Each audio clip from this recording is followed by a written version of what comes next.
So here is the noise from inside the house of the HVAC. Got the window closed. Now I'm going to open it.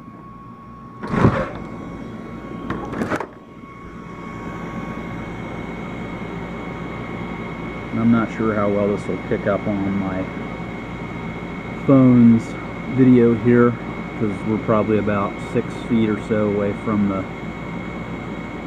HVAC, but you can definitely hear it from this side of the house, including the master bedroom when we're sleeping. And I think there it goes off. So it'll cycle through this for, I don't know, maybe between